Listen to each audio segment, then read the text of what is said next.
All right. Let's be seated and let me now take a time to introduce our guest speaker. Right. So good afternoon once again. I know you're very excited about the quiz and the answers and what is the bell curve. We'll do that in tutorial. Right. All right. Okay. Usually at this time of the term, people start to miss lessons, right? As you know. So, well, I'm very surprised that there are still many of us here, and despite the quiz, right, you still come back after the break, right? And very much, I believe why you are here is because, well, you want to hear from our guest lecturer, Adrian, right, Mr. Adrian Tan. So actually, Adrian and Greg, his colleague, right, who's actually at the back with us right now, they are co-founders of SG Assist, right? Right. If you have read the introduction document, right, you would find out that they actually friends beforehand, campmates, and then they had a common ground. They are caregivers. They were and they still are, right? And we know that they don't kind of fit the demographic profile of caregivers in Singapore, right? I've taught you on that 2 weeks ago, right? So they would have a very unique perspective to caregiving from a personal point of view, but there's also the professional point of view, right? SG Assist now has a call center. It has programs to do with Geron technology, and they even have their own app.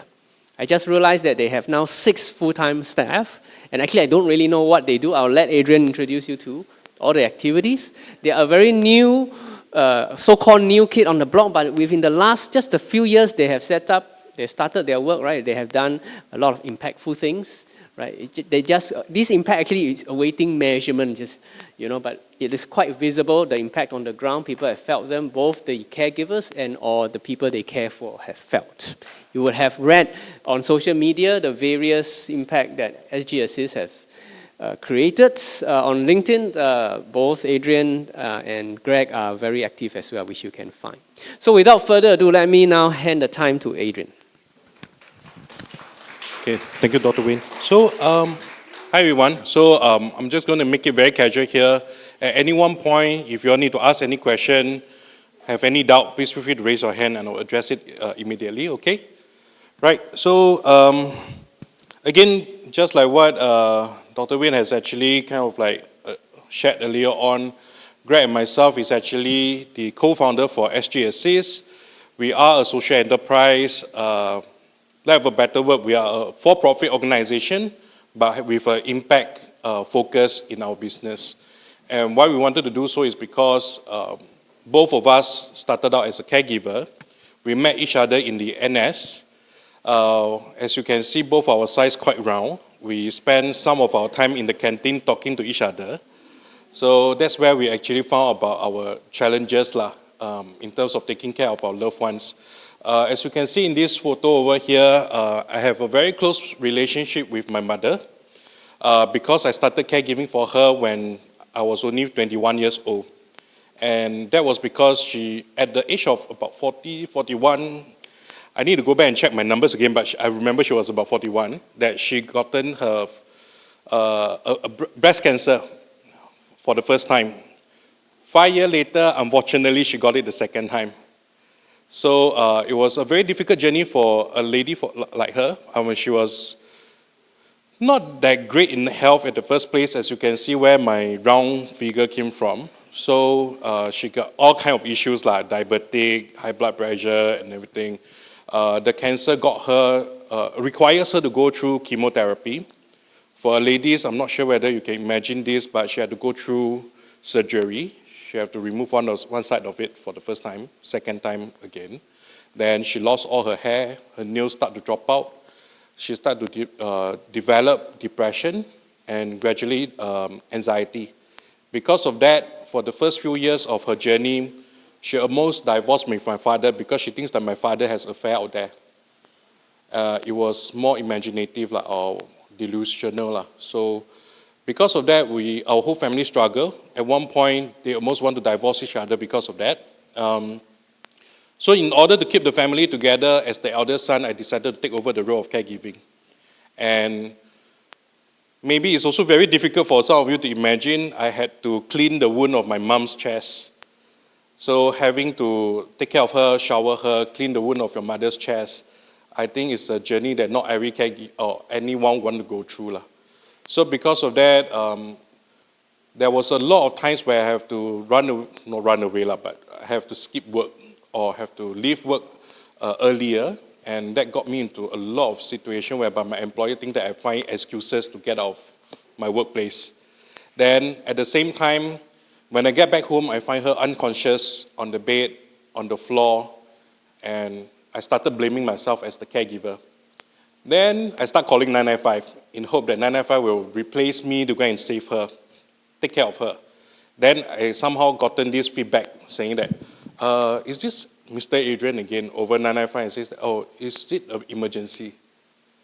Because my mom's situation is depression, they actually thought that her situation was not a life-threatening emergency, which truly it isn't until she hit her head or something. So even though for that, as a national emergency support, they have to send an ambulance to your house, and if my mom didn't respond to the door, they would call the police, and the police and the ambulance would be there, knock down our door. I have to pay for the metal gate repair, wooden door repair. That's just beside the point, okay? Then when we get to the hospital, they will put her under observations for 6 hours because it's not a medical emergency. They just put her there under observation. So as a poor lady, not properly dressed, no shoes, no mobile phone, cannot call me, I'm her emotional support pillar. She wanted to talk to me, she couldn't. 6 hours later, you will see a very frail lady hugging her own leg, clenching her fist, sitting on the bed, crying quietly, waiting for me to talk to her. So that's when I realized that calling 995 wasn't the solution, even though I was assured that in case any emergency, she would be taken care. So that's where I start to tap on to family network, relative, friends, checking in on her, hoping that I can call 995 lesser, but eventually everyone burned out. It's like, she's your mother, not my mother, you know. So that was the kind of stress that we were under previously. Even though my father wants to be the caregiver, but he cannot because my mom still think that he has affair out there. And to give my father some credit, he's not very good looking, so it's quite hard to find an affair out there. So, okay. Right, because of that, we kind of like came together to solve the main primary issue of caregiving, is that we need a lot of resources, and at times it's resources or assistance that may not be so predictable. So when Greg and myself came together, we decided to create a mobile app, even though we are not a tech person. Greg actually comes from the oil and gas industry. I come from the logistics sector. Greg has a very impressive career record as he works in the, oil rig, while something special about me is that I work for Resourceworks Sentosa, and I'm not sure whether you like it or not, but I was forced to do so, not that I want to, I must declare first. But I was the logistics specialist that brought in the live animal as well. So that is something special about my job. So when we came together, we built this app. We decided that, hey, what if we can build a community of people who is willing to come together, volunteer their time to help caregivers on ad hoc tasks, such as checking in on their loved ones, help to buy groceries, buy food, basically things that can actually at least lighten a little bit about the caregiving burden. So because of that, we keep on going through, and that's where that we have about 6,000 volunteers island-wide right now, about 10,000 users, not a lot. As you can imagine, the amount of Singaporeans that we have versus the number of volunteers, we hope to continue to grow the volunteer base. So it will be very helpful for all of you here to help me to continue to promote it. Okay? Oh, okay? Okay, thank you. So this is some of the use case. We provide COVID information support for seniors during the pandemic. In fact, we started a very small scale call center to help some of these seniors that we handle hundreds to thousands a day call from all the seniors, totally for free under our own so-called organization. And we help them, help to address some of the, I would say, knowledge gap they may have. How do I take care of myself? Hey, my wife can now COVID, but I don't have. Should I stay away, or how should I take care of myself? So this is where we actually help some of the seniors out there. We send groceries, we connect them to charities and social services based on their situation, and provide comfort and confidence that they will be fine during the pandemic. So, just like what was mentioned earlier on, we didn't want to just stop at connecting help. We wanted to solve more caregiving issues, just like what I went through on my own. So we started a call center, and this call center, I don't have a better word for call center because it's literally using phone call, but we are not really a call center like those bank type, We train all our agents as a care agent, basically providing tele-concierge support to caregivers and seniors, linking them to social help, linking them to services that can help them with their situation. And all our care agents are not, I cannot say that they're not normal, but they are senior themselves as caregivers and a disabled person. So we try to provide jobs to them so that they can provide care and support to the key caregivers that we serve. Yeah, and other than providing the call, we actually install home monitoring devices such as SOS button, fall detection devices. So when any of these sensors goes off, our call center or our telecare agent will be the one that reacts to it, verify whether it's a false alarm, call the ambulance on behalf, or keep the caregiver updated saying that it's fine, don't have to rush back home. So this is purely, I would say, based on our own relatable experience, we designed the process this way in hope to help other caregivers. So enough explaining myself, basically I'm not here to sell my own service, but why I shared why we started this and what we do is because we wanted to share with you the challenges as an informal caregiver, or I think Dr. Wing called it as a part-time caregiver, is it? Part-time caregiver. So just like what Rosalind Carter, who is the former First Lady of US, she's also the founder for this mental health and caregiving of a non-profit like in US. And she says that there are only 4 kinds of people in the world: those who have been caregiver, those who are currently caregiver, those who will be a caregiver, and those who will need care, receive care from the caregiver. So then, which means that almost every one of us will eventually be a caregiver, unfortunately, whether you like it or not. So, so do you think this is true or not? But I think it's quite easily to qualify that this is definitely a problem. As you see from a lot of our news, like the most recent, like working parents are burnt out during the pandemic as they have to look after their children and their elderly parents. When you search for caregiving challenges, you can see news all related about it from all the Today, Straits Times, and whatsoever. And this is a statistics that we have, that we found. 94% of Singaporeans aged 35 to 55 years old actually felt constant pressure to provide financial support for their parents and their children. And 80% of the young Singaporean, I'm not sure whether you guys are within this age yet, but expressed concern that they will fall into the next sandwich generation, proving a growing problem for caregivers in the workplace. And I'm just going to, because the whole issue about caregiving is so large, I'm going to anchor towards workplace. So imagine Singapore, actually don't have to imagine, we are already I would say aging population. And eventually, at one point, I think within your lifetime, 50% of the workforce will be elderlies, which means that you'll be forced to work with elderlies. And I would advise to embrace that because it can be a bit challenging, but yet at the same time, you can learn a lot from them.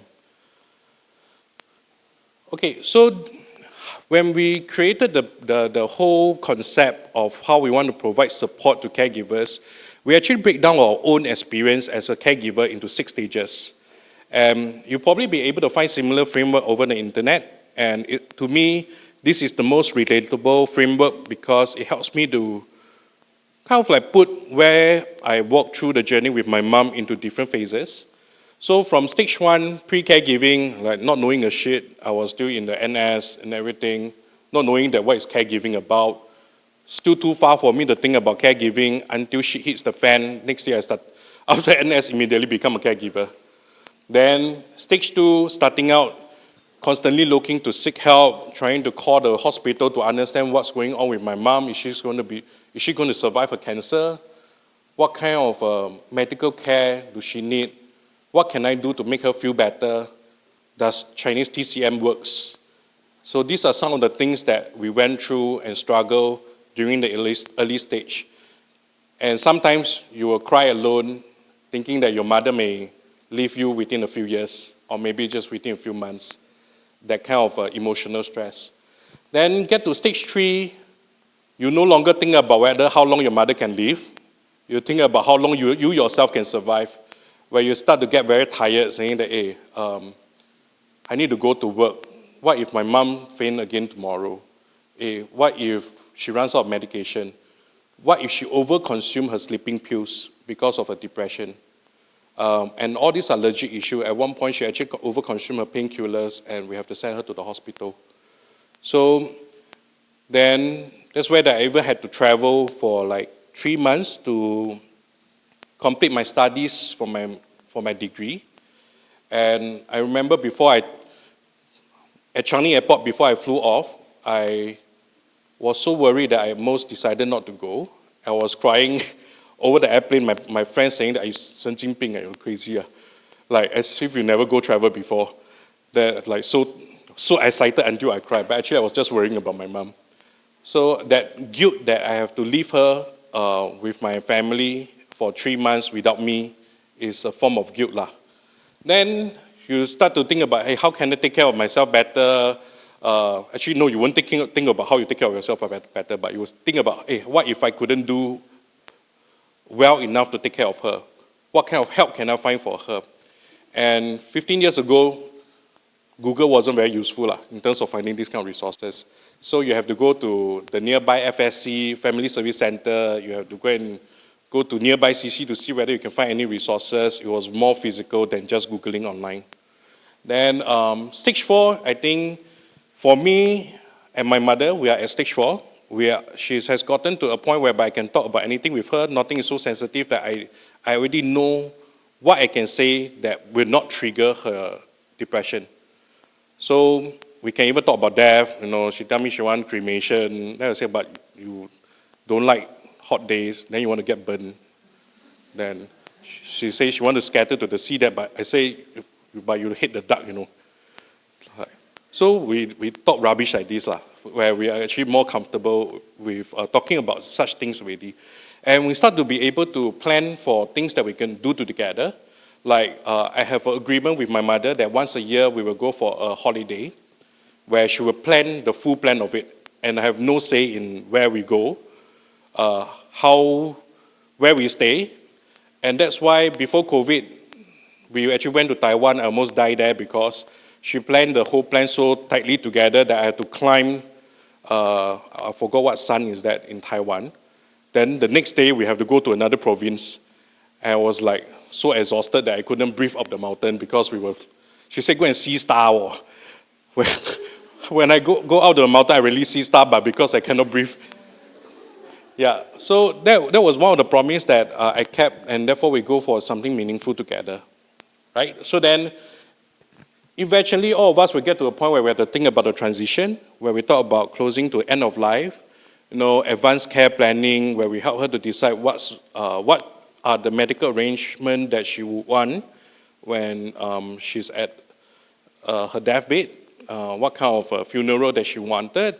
Of course, I won't stop her from going for the cremation and scatter to the sea. I will still fulfill that wish for her, but if really that she wants. Then, of course, her will writing and so on, which is very important. Personally, my grandma didn't really did her will writing very well. We did have some family issues because of that, and it affects the rest of the generation. So it would be great if that most seniors will look into will writing, because that would prevent generation of issues related to the caregivers that is still alive. So this is something that all of you may want to take note in the future as well. And moving forwards, how can a caregiver like ourselves be an advocate or even share our experience to help caregivers to go through their caregiving journey in a much more better way than all of us that we have went through. Right, so at the same time, other than writing down the 6 stages of caregiving and how we can design or innovate solutions to help caregivers out there, we created persona. Of course, all these pictures are fake, because I cannot show you a real one also. So, but we created different persona to describe how different caregivers taking care of different care recipients will result in different kind of needs. Their pain points can be very different, such as like this demographic where the caregiver with seniors with mental health issues. They constantly under parental pressure, no time for herself, even cause a mental health issue for her own as well. Then, when we map it to the 6 stages, we identify ways how we can actually support each of these caregivers differently. Such as in this instance, in the beginning, she maybe only need information help. Until the end, she need referrals to counseling. So these are some of the ways that we can actually help caregivers. By using the 6 stages to break down their needs, their wants, and what are the resources out there that we can support them with. Of course, the resources can be very extensive. We have social support, we have commercial services that solve a certain caregiving problem. But right now, at least within Singapore, our caregiving support or services market is very fragmented, which means that as a caregiver, you must be so good at Googling or mapping out the different services that you need based on different problems that you have before they can actually find the right things to solve their problem. Otherwise, you realize when you talk to some caregivers, they stop at one point. They usually stop at the bare minimum on the problem that haunt them the most, or it is the most difficult for them.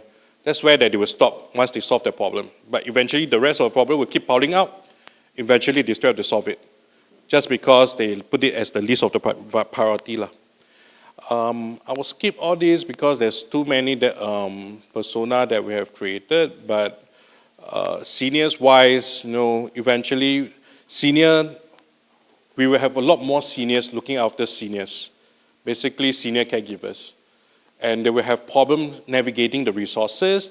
They will need social support to help run errands for themselves, not just their care recipient. They probably need volunteers more in the community to help them to age in the community, as we have very limited amount of institutional care facilities that can support the whole nation. So aging in the community will eventually be one of the most commonly, I would say, the common choice that all of us make.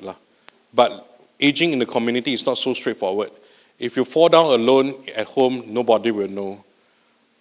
Perhaps there are some seniors who pass away alone at home. I'm not sure whether some of you read the newspaper. There's this old elderly passed away alone at home, died for 2 years with her 2 dogs, died beside her, and only found 2 years later. And that is the kind of situation that we may have as we go into an aging society or aging population issue in the long run.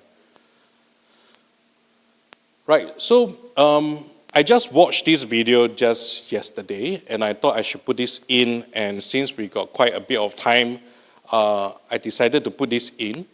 I hope that all of you, as you all watch this video, you all can listen to each of the problems that the caregivers shared, and you will realize that even though they are all caregiving for different care recipients of different problems, but somehow they are able to relate to one another, because you can't just, caregiving is not too far off apart from all the problems that we face. So let me play this and we can talk about it after the end of the video. It feels like an uphill battle. It feels like there is no end. If one day my father passed on, I will continue as a caregiver to help other caregivers. I think it's my mission.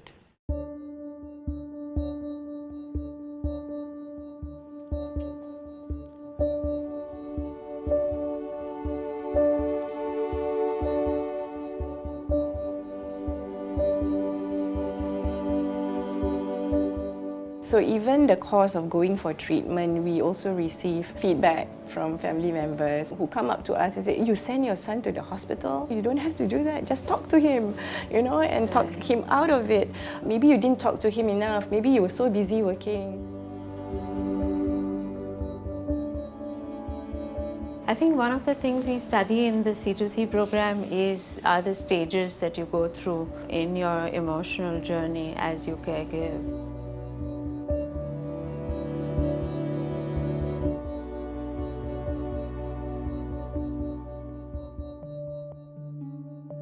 I'm taking care of my 87 years old severe dementia father. And one very bad experience I'm facing was an NTUC jam. And my father on the wheelchair, we were pushing around to the shopping, and suddenly he passed motion. And it was so much on it, I mean, it's on the floor everywhere. That moment, I was like panicking, The upsetting part is that cleaner literally with a trolley, with all the equipment that he got, but just refused to help. I can understand how you're feeling because my son is actually diagnosed with schizophrenia. When we bring him out, we have to be ready to explain to people who may not understand his behavior.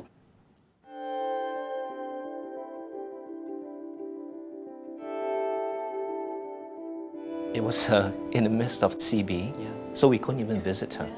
So it was really tough. Yeah. We didn't share with our relatives really because I didn't want to hurt my parents.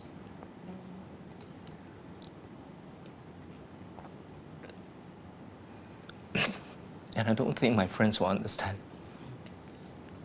Imagine losing your daughter at 17 years old.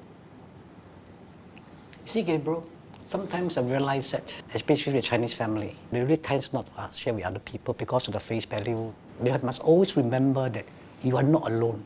It took me a lot of courage to even talk about it. It took me like maybe 3 months later to be even able to share with anybody. Sometimes the challenge that we face as caregivers is, are we fair to all the kids or are we focusing on one? So that is a constant struggle. As a daughter who grew up in a home where my sibling had a mental illness and I had to watch my parents struggle with it, I want you to know that, you're not a bad parent. The only thing that you showed your other children is how much you love and your capacity to love.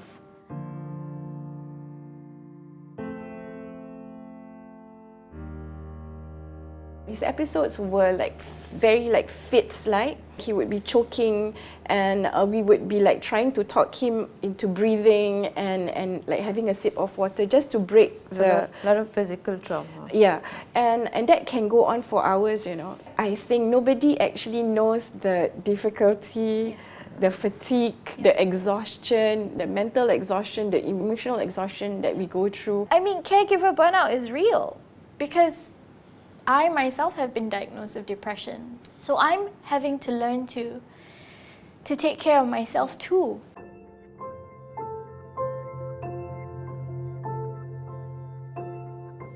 It feels like there is no end. And as much as a lot of our lives have been affected by my sister's illness, we still love her. I want her to know that we've not given up on her. It's very hard because there are so many days where I really, really want to just tap out.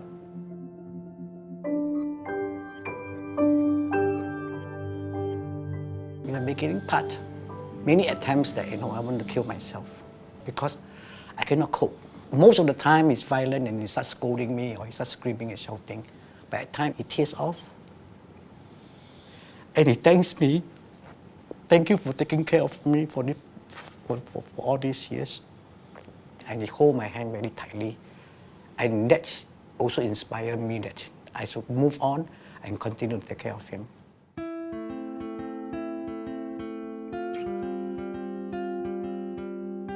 I remember when I first started attending my C2C classes in 2016, it was a huge game changer because for the first time, I was in a room with other people who were going through what I felt so long that my family was going through alone and that nobody else understood. I was full of self-pity, I kept asking why, why this, why me, and why my family, why is she going through all this? But after going through C2C, you start removing why. You want to just go and focus on your daughter with love and support her through the recovery process. The doctor says, be prepared that your son will be like this for life. It's going to be a long-term condition, highly unlikely that he will like really become highly functional. So when you said imagining losing your daughter at 17, my son is in front of me, but I felt that, you know, like, have I lost my son? I think the 12 weeks of Kel was a journey for me to actually become self-aware, self-accepting of my son, his condition. What we can do as parents was to be there for him. If one day my father passed on, I will continue as a caregiver to help other caregivers. I think it's my mission. I see enough about how caregivers to suffer, you know, mentally, physically, abuse, and I want to do that. I promise myself that is my aim because I really want to help other caregivers. I wasn't going to let this take over my life anymore. I wanted to regain control of the situation, and attending the C2C course gave me that. It was also the solidarity, which was the strongest, most powerful thing that I walked away with. The journey never ends, but Kel has allowed us to find each other.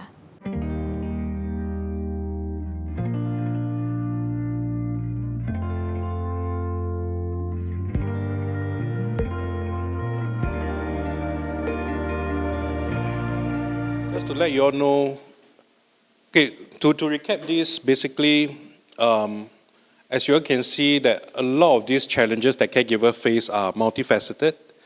There's a lot of strain coming from different angles, from their working life, their spouse, maybe their spouse, or their mother-in-law, you know, who knows. There are some self-perception, saying that I'm not doing enough, or that guilt, like I mentioned earlier on, that they blame themselves for not being able to care for their loved ones better. Then there's also times whereby it just gets too long. You don't know how long this will last. You don't know when your family member will remember you, just like my dementia grandmother. I can tell you my family history is like a drama show like that. Like my mother got depression, my grandma got dementia, then because of the will issue, had to bring my grandma to go and sort it out. She usually can't remember much until that day when there was a huge family argument, family meeting. I brought her walking back to her home. She suddenly remembered everything and says that this is not what I wanted the whole family to go through. And that got me quite emotional, saying that, what have we done to cause an elderly to think that she has caused all the problem for us? So I'm not sure whether she remembered what happened before when her dementia got her reacting certain things in a negative way. But when she's back to her normal self, she actually blamed herself. So perhaps they know what is going on. I don't know. But as a caregiver, we have to go through such stories, unfortunately. Okay, so as I mentioned just now, the caregiving problem is so extensive. I think the home side, I'm sure all of you can relate eventually, or even during the course that Dr. Win actually brought you guys through. But I'm just going to touch on to the workplace, because eventually after all of you finish your studies, this is going to be your next problem perhaps. So when we define a sandwich generation, we define people who are likely to still have the responsibility to the elderly parents, but once you got married, you all want to have children, and you all better want to have children because aging population, we need new babies. So thank you for your contribution. It will lighten up our issue. Got a lot of economic impact, not enough people to work. I'll leave that to the academic side to teach you all of you. Okay? So basically, a lot of caregivers spend a lot more time at work.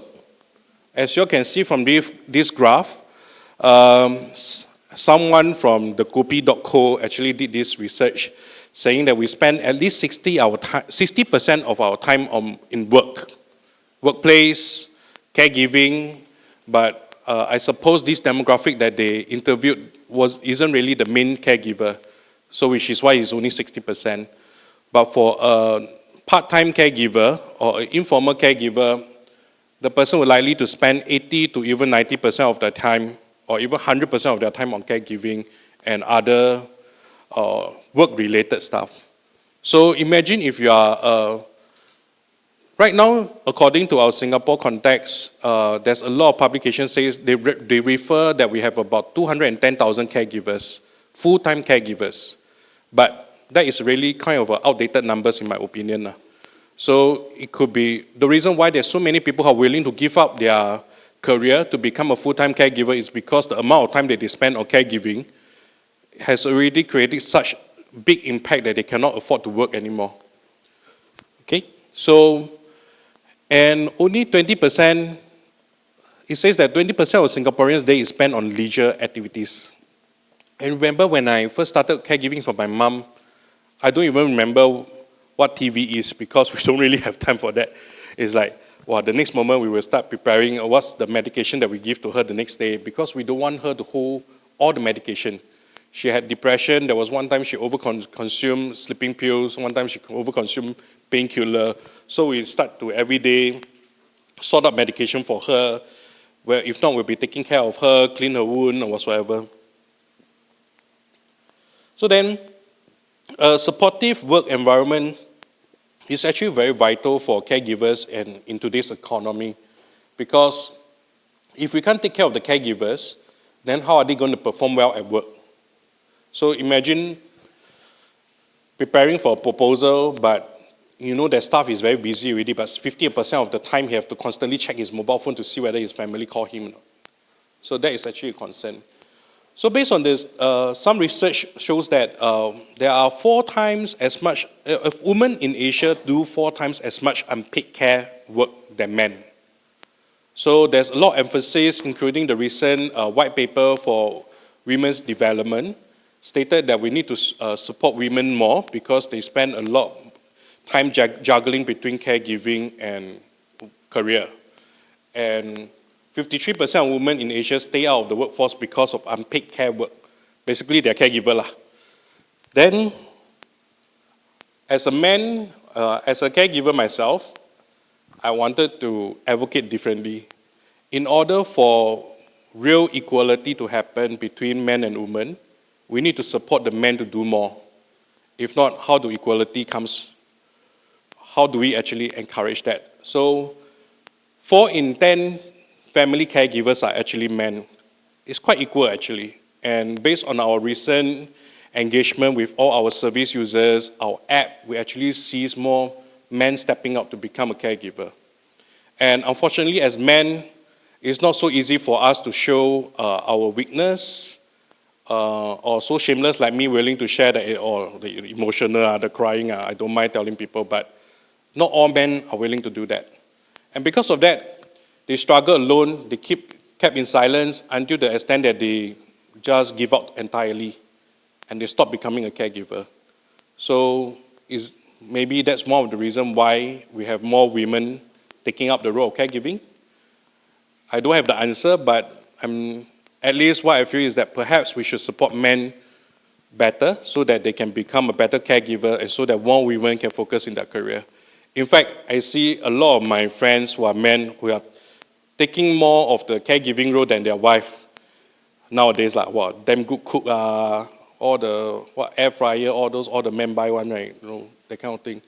So when it comes to seeking out support, male caregivers have a disadvantage versus female caregivers because they shut down when they want to discuss their thoughts or feeling. It's mentally exhausting for them as well as lead to physical health problems. Okay, so then if as an employer, we can actually support employees' well-being better, especially on the mental health side. It will be the most impactful for most caregivers. So I'm sure you all know there's a lot of what we call medical leave and annual leave. We even have maternity leave. Until most recent years, we have paternity leave, but we don't really have caregiver leave. So when children got problem, go and settle your children. But we have never heard people say, hey, can you go and take your leave, go and take care of your parents. So why isn't there any caregiving focused leave out there? So if you look at this research data here, it says the percentage of respondents agree that caregiving leave in negative impact on highest is actually mental well-being, followed by financial concern. Actually, for myself, my family also have a lot of financial concern because my mom didn't buy insurance in the past. During that point of time, they believe insurance is a scam because there was a lot of scam cases during that point of time. So every year we deplete our MediSave because of her. I'm not sure whether if all of you know, MediSave, every year there's a threshold that you can use. There's a cap limit. After you use that, once you deplete that threshold, you can use your family members. So my mom will finish depleting her threshold for the year. Then she will start utilizing mine, I think up to $300-400, I can't remember. Then start using my father's, start using my sister. Every year she will fully use up all our MediSave entitlement for that year. And in the long run, as a caregiver, does it mean that perhaps one day when she passed on, when I needed care myself, perhaps I wouldn't have as much MediSave to take care of myself? No, is even retirement something that I can consider on my own? So financial is actually a huge part of the stress for caregivers. No, I still bring her for holiday because I think it's necessary for our mental health and our relationship, but we live at the moment. When she passed on already, then I think about my retirement. No? Perhaps one day all of you will volunteer and look after me at the rental flat. Who knows? So then, moving on, there's a lot of advocacy related to wanting employers to focus on employee well-being, but I would say right now in our society, still not that much. Still a lot more work needs to be done. So if employers can focus on well-being, there's proof. I would say that based on the research, it says that it will improve engagement, productivity, and loyalty to the employees. And this is the business case. According to this research over here, it says that there's a productivity loss in Singapore due to sickness absenteeism. And based on the research, it says that absenteeism actually caused by caregiving. Because they are sick, they have to bring their family to go for medical appointment, and the total cost is actually 2.4 billion by 2030. Yeah, so I'm done for my work today. So I think we can, should we proceed to the, okay. Sure. Now we still have time, now 6:20, so we can end maybe 6:20, 28, something like that, or 6:30.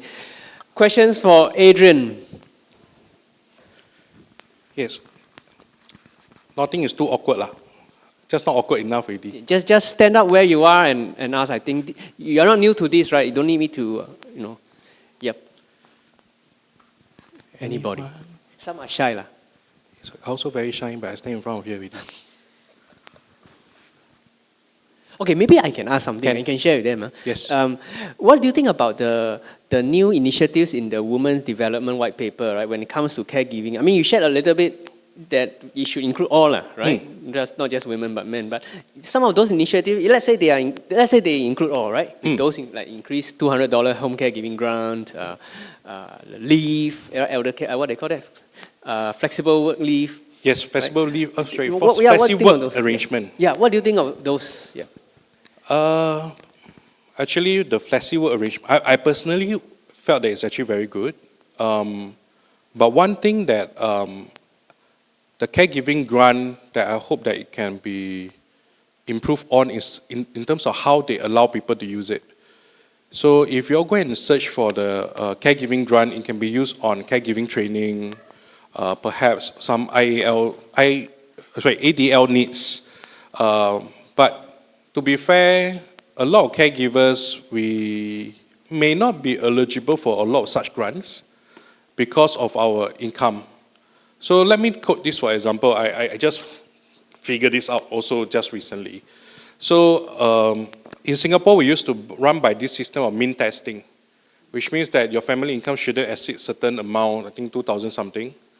So if we come from a household of 4, my father works, my mother doesn't work, I work and my sister work. So the three of us, family of five. So the three of us work, but with support of family of five. Based on the mean testing, we actually failed. So because we earn sufficient amount to be just slightly above that mean test.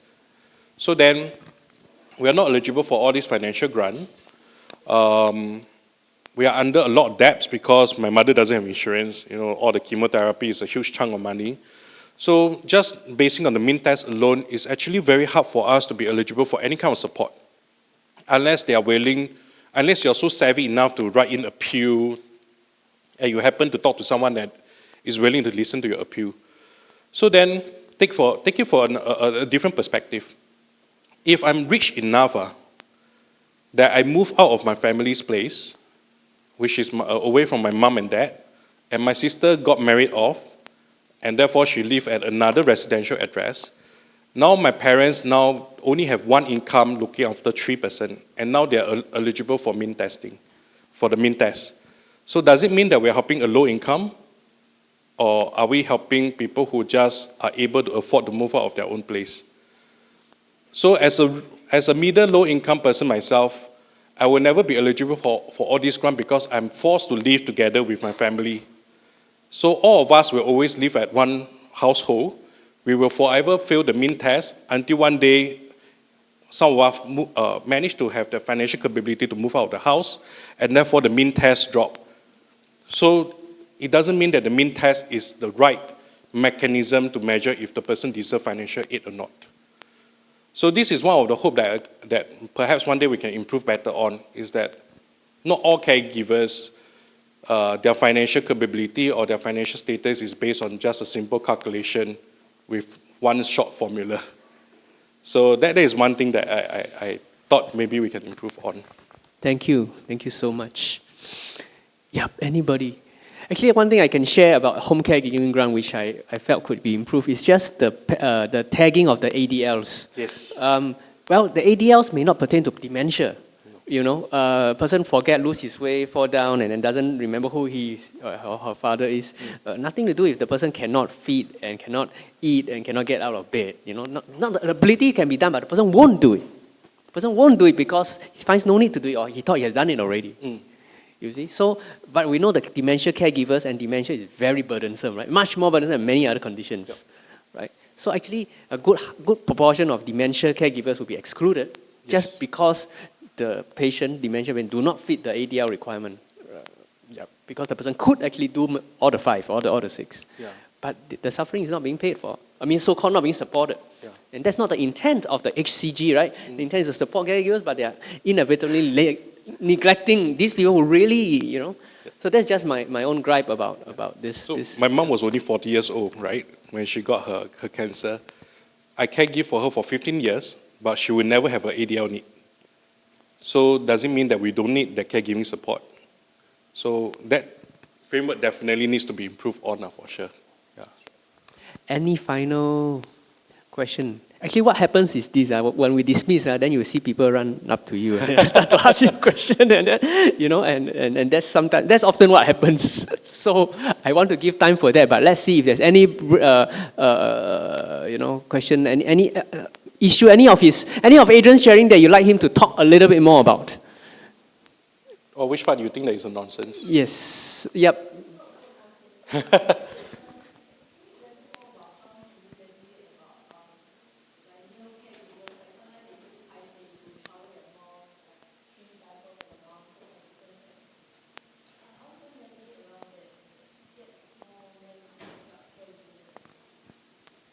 It's actually, you won't have a choice. Like, I don't have a choice whether I should wash or clean the wound on my mother's chest or see her naked body, you know, like, you were forced into that situation. Like, my sister tried to do that, but having to see that open wound of my mother, it was a traumatizing experience for her. She don't know how to react to it. In fact, she felt so upset and depressed because she was pretty young during that point of time. She wasn't ready to deal with it. So most of the male caregiver, maybe is how we perceive that a man have to step out in time of difficulties, that we force ourselves to do it. But whether do we need to advocate more men to be able to do all this? I don't think we need to, because eventually when the responsible requires of us, we will do it. But whether we are willing to share this to anyone else is a secondary problem. If you ask me, during my work life, actually not much people knows about my caregiving experience. I have never shared with them. They only know that I need to take urgent leave to go back and take care of my mom, who has recently gotten cancer, who have depression. They don't know about all these fine details that I went through, because I don't find a need to share. In fact, the word caregiving is so unknown to me. I don't define what I do in the past as caregiving. I define it as a responsibility that I have to do as a son. So when people say, hey, got caregiving support, got whatsoever, actually, not immediately I was able to relate to it in the past. Because to me, I'm just fulfilling a responsibility as a children, as a child to my older parents. And I felt that this is one of the parts that stops a lot of caregivers from seeking help. Because to them, the moment they dive into it, they really think that, oh, this is my responsibility. What is caregiving challenges? They don't know. Until someone brought to the light to them that, oh, actually you're caregiving to your parents or whatsoever, and what's the impact of caregiving to you? Most of them have never thought about it until they hear someone talking about it. Like, a lot of caregivers don't know how caregiving will impact their retirement.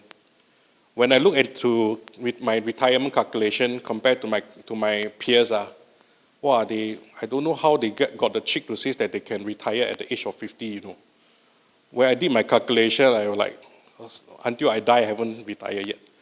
So I literally have to work the rest of my life. So this is some of the context why, part of the thing why I bring to SG Assist is to advocate about caregiving support is because of this, because we need more awareness. Yeah. Thank you so much, Adrian. Would you join me in a round of applause to Mr. Adrian Tan?